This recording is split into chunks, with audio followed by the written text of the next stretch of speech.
네, 오늘장 랭킹5 지금부터 시작해 보도록 하겠습니다. 오늘도 이슈에 대해서 전략적 고민 이 두 분과 함께 해보도록 하겠습니다. IS의 김태성 본부장, 업사이클 리서치 유창희 본부장 모셨습니다. 어서 오십시오.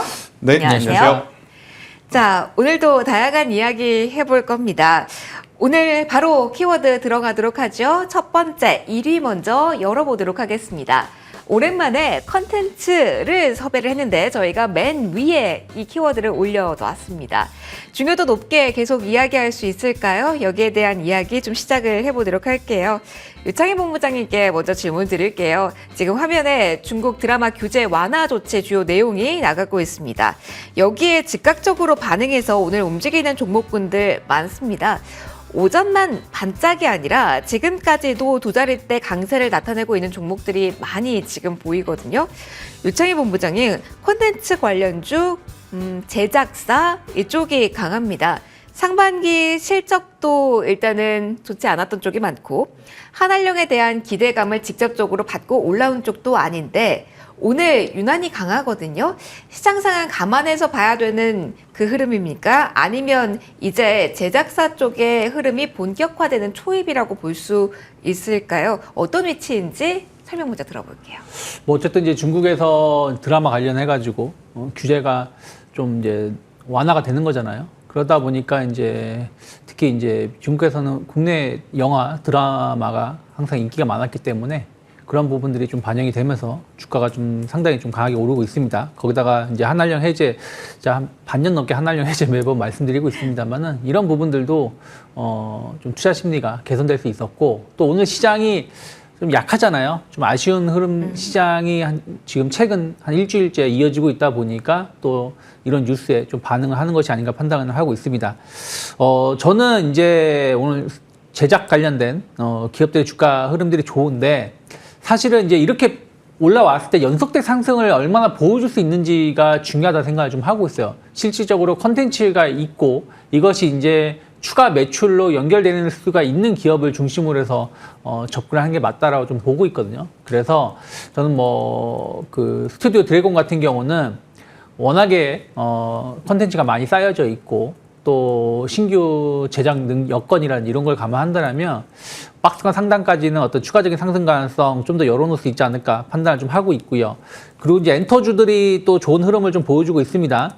뭐 약간 상승폭은 조금 줄어들긴 했습니다만은 추세 상승을 계속 이어왔다는 걸 감안한다면 저는 안정적으로 또 투자를 할 수 있는 기업은 엔터주 그리고 제작 관련된 기업은 좀 선별해서 대응을 하는 게 맞지 않을까 판단하고 있습니다. 선별의 팁을 좀 주세요. 그냥 네임들을 고르면 되는 건지 기술적인 위치, 상단 아까 이야기하셨으니까 그게 우선인지 아니면 지금 다시 한번 상한가에 들어간 종목이 삼화 네트워크스인데 외주 드라마 제작사 하면 국내에서도 이 종목을 가장 먼저 뽑잖아요. 이 성격을 봐야 되는 건지 좀 압축해 주시면 도움 많이 되실 것 같아요. 네, 뭐 저는 일단 스튜디오 드래곤을 조금 더 좋게 좀 평가를 좀 하고 있고요. 그 다음에 이제 콘텐트리 중앙 같은 경우도 뭐 현재 가격대라면 충분히 좀 진입해 볼 수가 있다라고 좀 보고 있는데 말씀드린 것처럼 삼화 네트워크스 같은 경우는 조금 이제 상한가를 가긴 했습니다만은 실질적으로 좀 시가 총액이라든지 또 실적이나 이런 걸 감안한다라면 좀 지금 여기서 추격 매수를 하기보다는 내일하고 내일 모레 흐름을 좀 확인하고 진입하는 게 맞지 않을까 판단을 하고 있습니다. 어차피 지금 매수하고 싶어도 매수를 못 하기 때문에 조금은 매수 타이밍을 좀 미뤄야 되지 않을까 판단하고 있습니다. 그러면 지금이라도 안정적인 선택지는 앞서 말씀해 주신 CJ 쪽 그리고 엔터 이렇게 본부장님 제가 정리를 하면 될까요? 네, 뭐 저는 좀 그렇게 보면서 왜냐면 이제 주식 이게 계속해서 치고 나갈 수 있는 이벤트인가 이게 이제 아무런 얘기가 없다가 나온 거면은 더 갈 수 있겠지만 워낙에 한한령 해제 관련돼 가지고 주가가 상승과 하락을 반복해 왔었던 부분들이 좀 있기 때문에 너무 급하게 접근하지 않아도 충분히 우리가 매수할 수 있는 기회를 줄 거, 좋은 자리에서 매수할 수 있는 기회를 줄 것이고 그리고 좋은 수익을 줄 수 있다라고 판단하고 있어요. 그러면 거기서 실적을 낼 수 있거나 컨텐츠라든지 이런 부분들을 양질의 컨텐츠를 보유하고 있는 업체들이 낫지 않을까 판단하고 있습니다. 알겠습니다. 오랜만에 나온 쪽 그리고 실적 한알령 하면 나왔던 엔터 좀 묶어서 질문까지 좀 드려봤습니다. 김태선 본부장님과도 이야기 좀 해볼게요. 컨텐츠의 무게감이 오늘 있어서 여기서부터 일단 시작을 해볼게요. 한알령 해제 기대감은 앞서 유창희 본부장님께서 말씀해 주셨지만 네. 저희가 정말 오래전부터 이야기를 해왔던 키워드긴 합니다. 그런데 약간 끝은 여기라고 예상하시는 분들이 많으시더라고요. 11월 에이펙 회담에서 윤곽을 드러나는 건 그 시기일 것이다. 지금 8월 중순 지나가고 있거든요. 그러면서 많이 돌 것 돌고 지금 드라마 컨텐츠 나왔습니다. 본부장님의 시각은 어떠세요? 드라마 그리고 컨텐츠 엔터 여기에 조금 더 확장을 더해서 게임주를 좀 포함을 시켰을 때 왜 네. 컨텐츠주들은 그동안 안 올라갔을까에 대한 고민을 좀 해보실 필요는 있을 것 같아요. 그 이유는 뭐냐면 IP를 지금 계속해서 넘기는 기업들이 굉장히 많습니다. 그 이유가 뭐냐? 이 IP라는 것은 그 주인이 있어야 하나의 작품이 히트를 쳤을 때 그게 2차적으로, 3차적으로 게임으로 만들어지든 아니면 애니메이션으로 만들어지든 아니면 그로 인해서 굿즈 상품이 만들어지든 그 매출을 가지고 올 수 있는, 그러니까 컨텐츠 제작사들이 가지고 올 수 있는 매출 구조가 굉장히 중요한데 아니 그러면 컨텐츠 제작사들은 그 IP를 가지고 있으면 되는 것 아니야? 라고 네. 생각을 하실 수는 있을 것 같아요. 저도 그렇게 생각을 해서 여러 가지를 좀 자료를 봤더니 IP를 가지고 있는 것은 가지고 있는 건데 그것을 활용을 해서 2차적으로, 3차적으로 제품화를 하는 게 굉장히 어렵다고 합니다. 아무래도 이제 작은 중소형 기업들이 그것을 진행을 하기에는 굉장히 어렵다 보니까 이 IP를 굉장히 큰 기업에 넘기는 경우가 굉장히 많고 또 우리나라 같은 경우에는 넷플릭스에게 IP를 거의 다 지금 넘기고 있는 상황이다라고 좀 보시면 될 것 같아요. 그래서 굉장히 큰 히트를 친 작품이 나온다 하더라도 그 히트 친 작품의 어떤 재가공에 대한 제품들로 인해서 돈을 버는 구조가 참 잡히기가 어려운 상황이다 보니 컨텐츠 주들이 중국 시장 개방한다 그래도 이런 본질적인 부분이 개선이 안 되면 단발적인 이슈로 끝날 가능성이 굉장히 높다라고 좀 보시면 됩니다.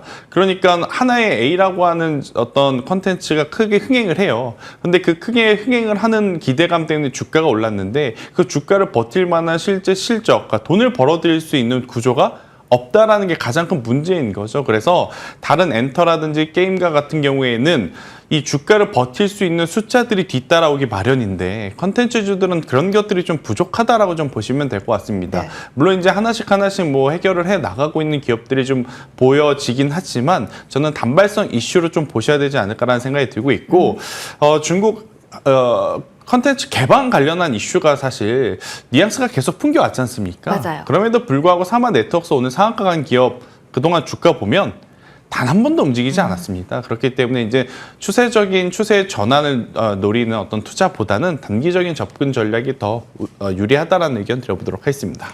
그러면 게임도 마침 언급을 해주셨고 게임스컴이라는 이벤트도 있고 그래서 중국 뭐 이쪽 문이 열리는 게임은 제외하고 그냥 이 이벤트에만 집중하는 전략이 어떨지 궁금합니다. 김태선 본부장에게 이어서 질문을 드리려고 했는데 네. 제가 슬쩍 오늘 게임에서 본부장님께서 원픽을 가져와 주셨는데 네. 또 게임스컴과는 연결고리가 깊지는 않아요. 이렇게 따로 보시는 이유가 뭔지 그리고 원픽까지 좀 이어가 볼까 합니다. 제가 오늘 가지고 온 원픽은요 넷마블인데요. 네. 사실 이제 게임스컴을 본다면 넷마블보다는 이제 다른 게임주들을 네. 좀 보셔야 되는 게 맞습니다. 하지만 제가 이제 넷마블을 가지고 온 이유 그리고 우리나라 게임주들은 이제 중국을 바라볼 필요는 없다는 생각이 듭니다. 그러니까 바라볼 필요 없다라는 표현보다 중국에 너무 목맬 필요는 없다라고 표현을 하는 게 맞는 것 같습니다. 그 이유는 뭐냐면 과거에는 중국 판호 발급이라고 하는 키워드 자체가 게임주들에게는 거의 치트키였거든요. 그러니까 중국 판호 발급하면 엄청나게 강하게 상승을 좀 맞아요. 이어왔었습니다. 하지만 최근에는 판호 발급 된다라는 뉴스도 많이 없었을 뿐더러 된다 하더라도 굉장히 그 연속성이 짧았습니다. 그 이유가 뭐냐? 중국 내 자체 브랜드들이 만들어내는 게임들도 이제는 굉장히 수준이 많이 올라왔다는 겁니다. 그래서 우리나라 게임주들이 옛날처럼 무조건 중국에 이제 진출을 했을 때 무조건적으로 성공한다라고 저는 보기는 어렵다는 생각이 들어요. 그래서 게임주들 안에서 여러분들이 흥행 일정이라든지 현재 돈을 잘 벌고 있는 구조를 가지고 있는 기업을 좀 잘 추스리는 게 맞다는 생각이 드는데 펄어비스처럼 많이 빠져서 올라오는 기업 말고요. 저는 이제 넷마블 같은 경우에는 현재 구간에서 55,000원이라는 가격대 그 밑으로만 내려가지 않는다라고 하면 65,000원, 7만원 그 이상도 순차적으로 좀 바라봐도 괜찮다 생각이 들고 있고요. 첫 번째로는 실적이 잘 나오고요. 그리고 두 번째 하반기 이제 신작 모멘텀들이 있습니다. 그래서 신작들이 좀 잘 풀리게 되면 이 앞단의 고점들은 좀 넘어갈 확률이 굉장히 높다 이렇게 보시는 게 맞지 않겠는가라는 전략 드리겠습니다. 알겠습니다. 특정 이벤트가 아니더라도 긍정적인 시선이 많이 나오는가 봅니다. 김태순 본부장님 일단 넷마블 받아봤고요. 게임 이슈 있으니까 계속 좀 이야기 나눠봐야죠. 유창희 본부장님께서는 어떠십니까? 게임스컴이라는 빅 이벤트 아마 3년 전 기억하신다면 랠리가 여기서부터 시작이 됐기 때문에 기억 많이 하실 것 같아요. 전야제부터 내일 새벽입니다. 이벤트화가 될 텐데 일단 시장에서는 크래프톤 그리고 최근에 많이 흔들렸던 펄어비스의 반등 이렇게 많이 추스려서 이야기를 하더라고요. 언급 많이 되는 종목에 한해서는 저희가 기대감 높여도 될까요? 워낙 오늘은 말랑말랑한 쪽이 잘 움직여서 질문 좀 이어가 볼게요. 네, 뭐 사실 글쎄요, 뭐 이런 그 게임쇼 이벤트 관련돼서 주가가 움직인다고 해서 추세를 막 돌리면서 엄청 오르는가 본다라면 전 그거는 거의 보기 힘들다 판단을 좀 하고 있어요. 좀 단기적으로 많이 빠진 기업을 중심으로 해서 좀 이슈가 나오다 보니까 주가가 좀 올라온 정도다. 크래프톤 같은 경우도 사실 엄청 좋은 기업이죠. 실적 상당히 좋게 나오고 저는 계속 좋게 보고 있는데 네. 많이 빠졌었어요. 오늘 뭐 6% 올라왔는데도 불구하고 고점 대비해서 15% 빠져 있는 상황이거든요. 그러다 보니까 한 20% 밀린 상황에서 어떤 신작에 대한 어떤 기대감으로 주가가 올라온 거기 때문에 여기서 이제는 완벽히 턴했다라고 말하기 힘들지 않을까 판단하고 있고요. 펄어비스 같은 경우도 마찬가지입니다. 워낙에 실망감을 계속 주고 있죠. 뭐 상 10개를 받으면 뭐하고 100개를 받으면 뭐예요. 게임이 안 나오고 있는데 지금 계속 그 붉은 사막이 몇 년째 지연되고 있는 거잖아요. 맞아요. 원래는 하반기에다가 또 내년으로 밀린 상황이기 때문에 뭐 상을 받았다, 상에 그 순위에 올라왔다고 해서 주가가 오르는 거는 제가 봤을 때는 워낙에 많이 빠진 상황에서 좀 좋은 이슈가 있으니까 올라오는 거지 이게 다시 4만 원, 5만 원을 간다라고 여기서 매수하는 거는 제 기준에서는 좀 아니지 않나 판단을 좀 하고 있어요. 하지만 어쨌든 이제 조금 돌아선 기업들, 뭐 NC소프트라든지 또 NC소프트는 또 이제 곧 신작 출시라는 이벤트가 좀 있을 수 있고 또 방금 말씀하신 것 넷마블 같은 경우도 실적 나쁘지 않았다는 것이죠. 네. 그래서 조금 추세가 좀 살아가고 있는 기업에 대해서 선택해서 그 매매를 하는 건 나쁘진 않지만 뭐 추세가 많이 빠진 안 좋은 상황에서 조금 작은 이슈로 올라왔으니까 지금 이제 들어가자라고 보기에는 조금은 게임주들은 좀 구분을 좀 많이 해야 되지 않을까 판단하고 있습니다. 결국은 신작이 나와야 되고 돈을 벌어야 된다라는 펀더멘털 측면 또 한 번 강조해 주셨습니다. 오늘 다양하게 첫 번째 키워드에서 둘러봤고요. 2위로 넘어가겠습니다. 여기도 체크할 부분이 많습니다. 에너지에 대한 이야기를 할 거고요. 오늘 장 초반부터 이야기 많이 나왔던 원전 중심으로 좀 풀어가 볼까 합니다. 어떻게 해야 될까요? 김태선 본부장님, 믿었던 쪽에서 사실 여기는 강해라고 생각했던 게 어제가 변압기 쪽이었다면 네. 오늘은 원전 쪽에서 타격이 있습니다.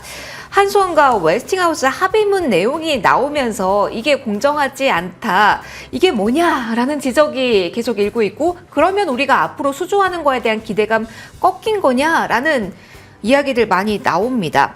이게 실제로 타격이 많이 크기 때문에 지금은 정말 빨간불 주의 구간인가요? 아니면 펀더멘털 훼손 측면에서 봐야 되는 건지 이게 우리는 지금 SMR 중심으로 이야기를 하고 있으니까 어떤 의미로 봐야 되는 건지 여기서부터 출발을 좀 해볼게요. 바라보는 시각에 따라서 좀 다를 수는 있을 것 같은데 네.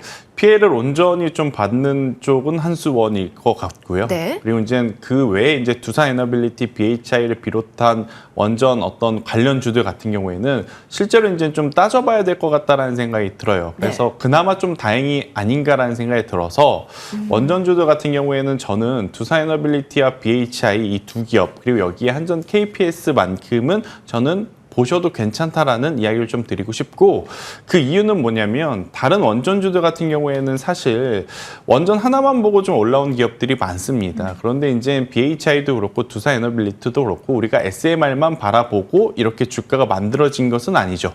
물론 이제 100% 중에 한 70%는 SMR이라고 하는 키워드가 작용을 했죠. 하지만 이제 두산에너빌리티는 가스터빈이라고 하는 수주 잔고와 우리가 이제 추적을 할 수 있는 데이터들, 그리고 이제 BHI 같은 경우에는 열관리 시스템 관련한 부분에 대한 매출 비중이 원체 높고, 원전 같은 경우에는 이제 성장할 수 있는 그러한 사업부였기 때문에 저는 이 두 기업은 조금은 더 보셔도 괜찮지 않겠는가 싶은데, 문제는 고점에서의 나온 뉴스라는 것이 문제입니다. 그리고 이제 원전 같은 경우에 미국의 뉴스케일 파워 또한 이제 시작 단계거든요. 그러니까 아직 시작한 것이 아니라 시작을 준비하고 있는 단계라는 거죠. 그래서 그들 또한 얼마만큼의 영업 이익률을 앞으로 낼 것인지 어떤 데이터들이 없어요. 그런 상황이다 보니까 한켠에 좀 우리가 담아뒀던 좀 불편함이 좀 이제 기사화되다 보니까 일시적으로 센티멘탈이 좀 흔들리고 있는 그런 상황인데, 저는 앞서 언급드렸던 세 기업만큼은 펀더멘탈적으로는 크게 무리가 없으니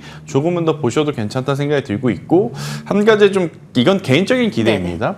최근에 신정부의 어떤 흐름들을 놓고 보면 이렇게 대내외적으로 굉장히 큰 이슈가 있으면 좀 빠르게 어떤 대응에 대한 이야기들을 많이 해주는 패턴들이 좀 있었지 않습니까? 이번 부분에 대해서도 만약 신정부 차원에서의 어떤 대응 코멘트들이 나오게 되면 시장에서는 방향성을 좀 빠르게 잡아줄 가능성이 높거든요. 그래서 저는 시청자분들이 그럴 수도 있겠네? 그러면 난 지금부터 한번 담아봐야지, 이게 아니라 그런 뉴스가 나올 때까지 기다리셨다가 저는 움직이시는 게, 그러니까 뉴스라든지 어떤 소식을 듣고 움직이시는 게 지금은 더 맞지 않겠나 싶고, 현재 어떤 흐름은 보유자분들이 이젠 낮은 가격에 샀느냐, 최근에 샀느냐에 따라서 약간의 이제 전략 차이는 있을 것 같아요. 제가 오늘 오전에 투자뉴스 7에 한번 이야기를 드렸는데 6만 원에서 6만 5천 원 사이에 매수하신 분들, 그러니까 최근에 이제 박스 돌파할 가능성이 높다 생각을 하셔서 매수하신 분들은 저는 마음이 불편하니까 절반 정도는 그냥 덜어내시는 게 맞을 것 같고요.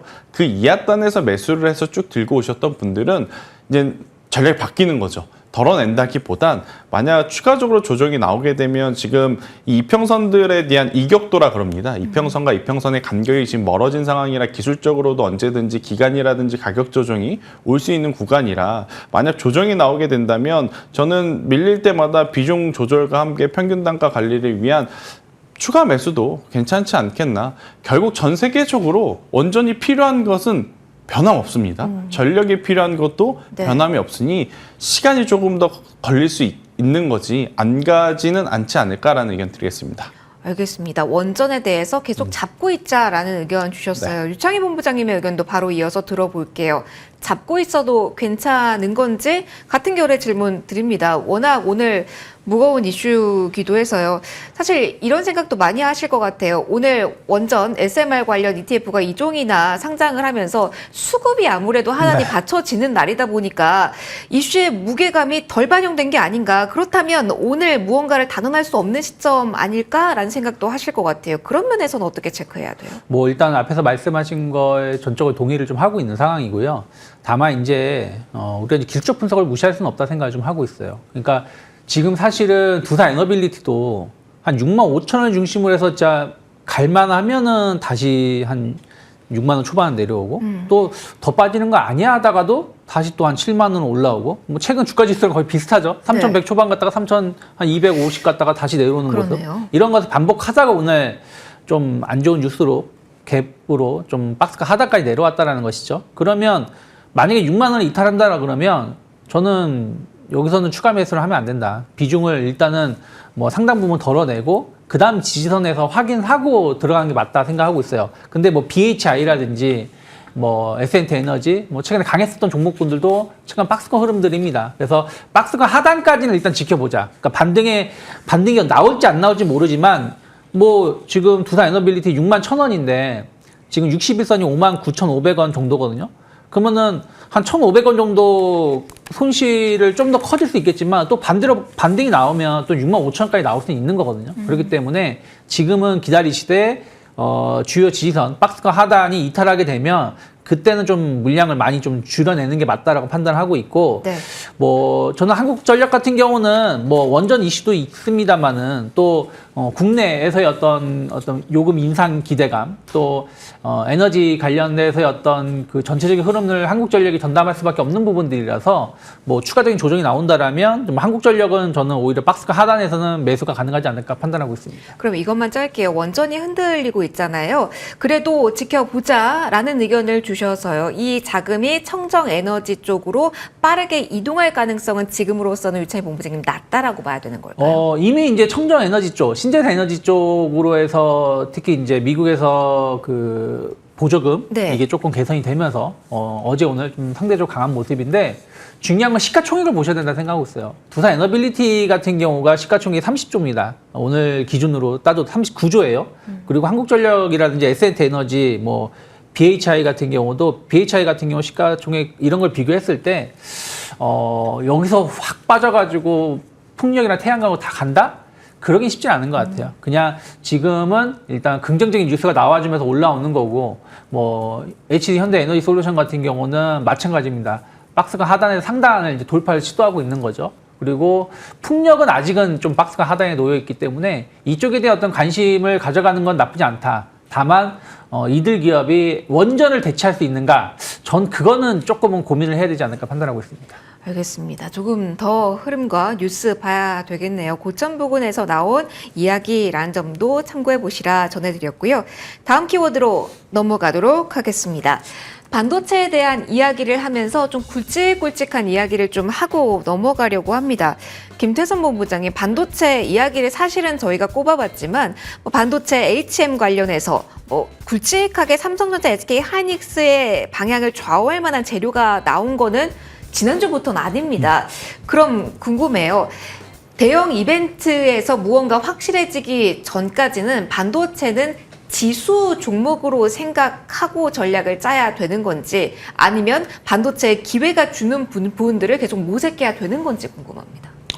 삼성전자, SK하이닉스는 지수 플레이가 되어가고 있다고 보는 게 맞겠죠. 네. 그런데 이제 또 최근 우리나라 시장은 개별적으로 안 좋습니다. 아무래도 이제 상법 개정안, 그러니까 대주주 양도세에 대한 부분들이 명확하게 가이드라인이 없다 보니까 다른 나라 지금 올라가는데 우리나라만 지금 소외받다 보니 지금 시청자분들이나 투자자분들이 더 힘이 들 수밖에 없는 상황인 것 같아요. 거예요. 그러니까 조정받을 때 다 같이 조정받으면 그렇게 속상하지 않습니다. 그런데 다른 나라는 계속 역사적 신고가라는데 우리나라는 갈 만한 구간에서 또 미끄러져 내리고 또 가려다가 미끄러져 내리고 그런 상황이 반복이 되다 보니 반도체 IT가 기대가 되면서도 얄미울 수밖에 지금 없다는 생각이 들거든요.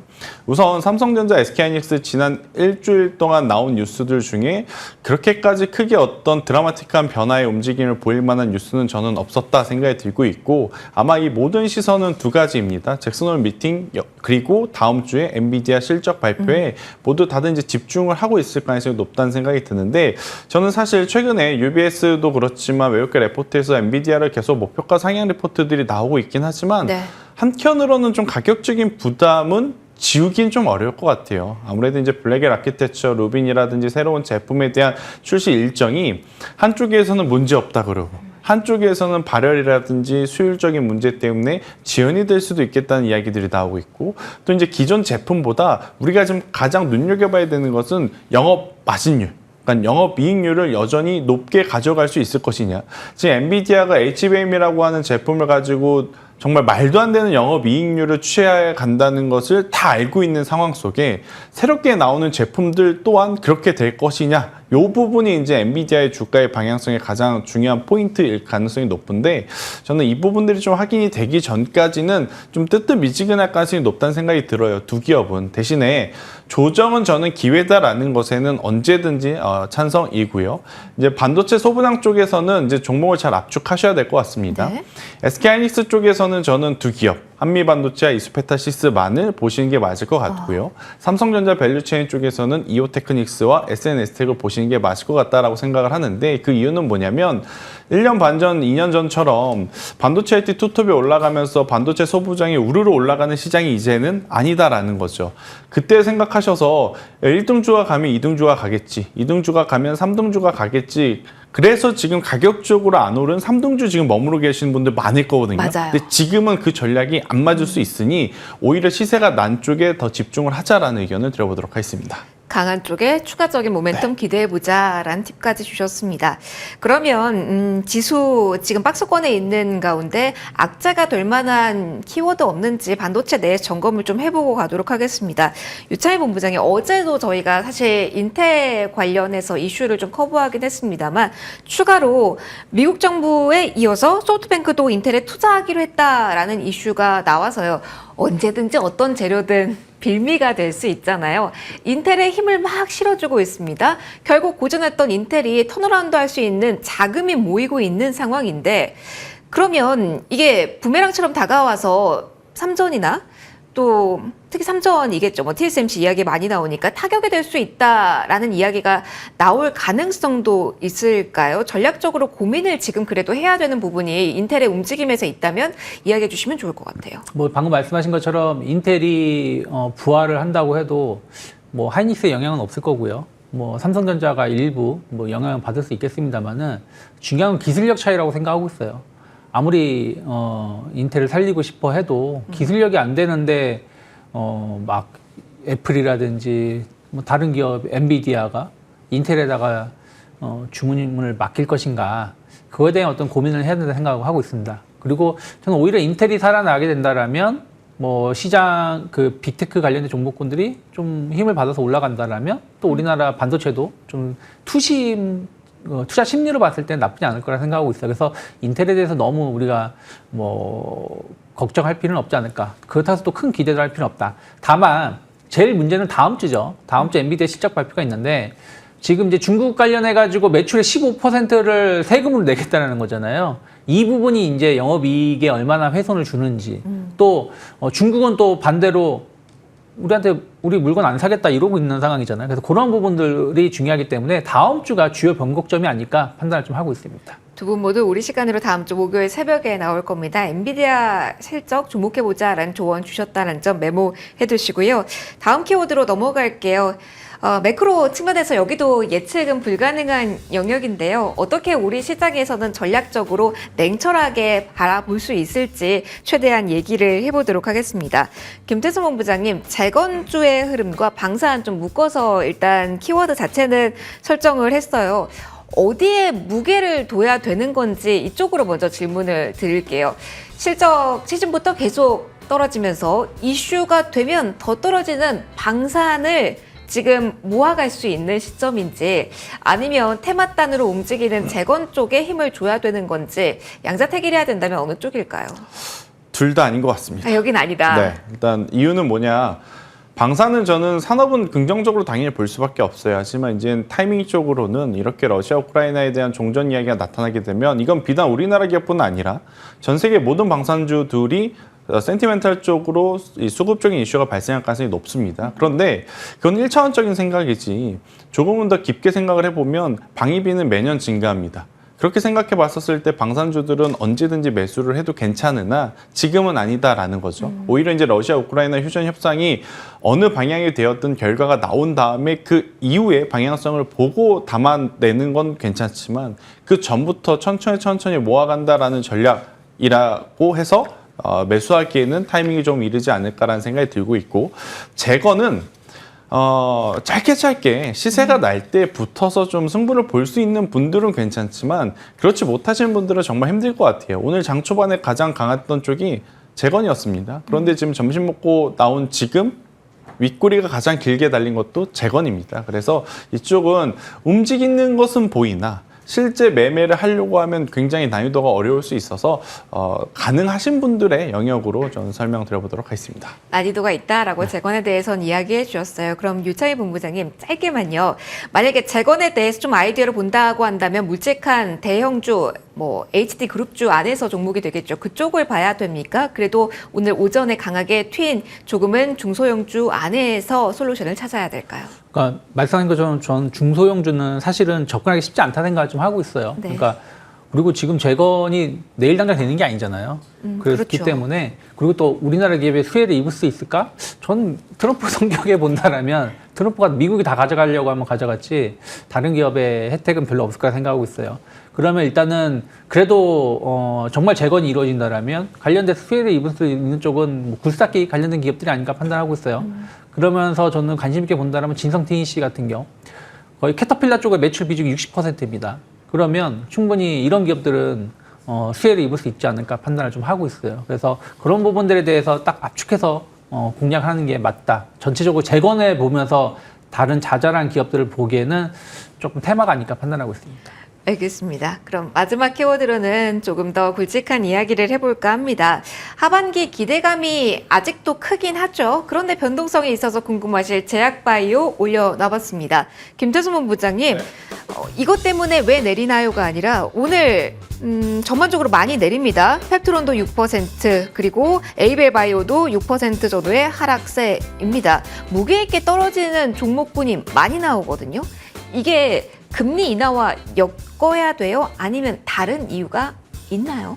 일단 미국에서는 약값 인하한다고 해서 그게 있군요. 오젬픽 이제 반값으로 인하를 했지 않습니까? 네. 그럼 결국 그게 고객들에게는 좋은 일일 수는 있겠지만 이 주식을 투자하는 입장에서 보면 악질 가능성이 높죠. 그러니까 영업이익률이 이제는 반토막이 될 수도 있다라고 보여지니까 그러다 보니 관련해서 이제 움직였었던 종목군들이 이제 대체적으로 약하다라고 좀 보시면 될 것 같고요.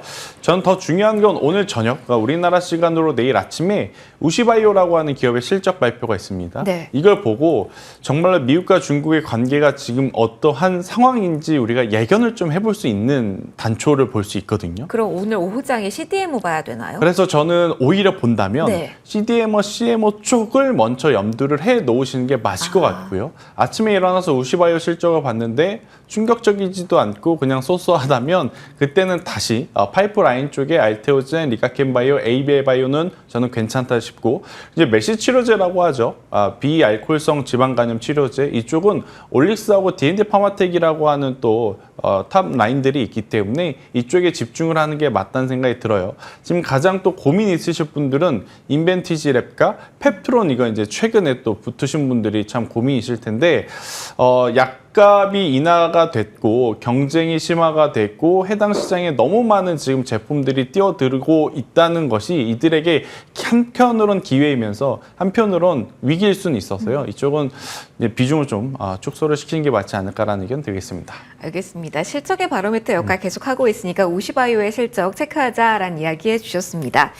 자, 그리고 유창희 본부장님과 이야기를 할 텐데요. 원픽과 관련해서 질문이 될 것 같아요. 앞서 비만 관련된 키워드가 나오기도 했는데 우리 모두 마운자로에 대한 이야기 많이 하고 있죠. 네. 그리고 유창희 본부장님 사실은 저 이 종목 봤을 때 비만 키워드 연결 못하고 비대면 네. 이슈를 좀 떠올리기도 했어요. 네. 오늘 마침 진료 노근이 본격화한다라는 이야기도 나왔으니까요. 이슈의 중심에 있는 종목이기에 종목으로 좀 풀어가 보도록 할게요. 원픽 선정 이유와 함께 간단한 설명도 덧붙여 주시면 좋을 것 같아요. 네, 말씀하신 것처럼 유비케어를 좀 가지고 나와 봤어요. 네. 일단 국내 전자의무 기록 1위 사업자이긴 한데 사업자이면서 병의원 그 전용 온라인몰 미소몰이라고 있더라고요.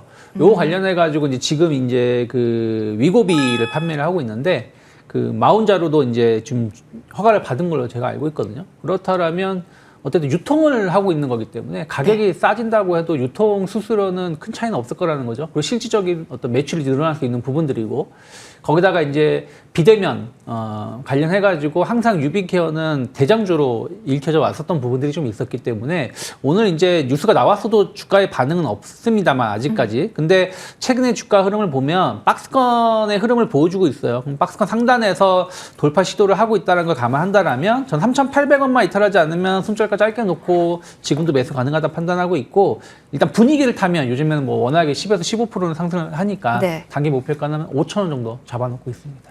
알겠습니다. 가격대까지 설정 다시 한번 해주셨고요. 오늘 랭킹5 두 분과의 시간 여기서 마무리 지으려고 합니다. 김태성 본부장, 유창희 본부장 두 분과 함께했습니다. 고맙습니다.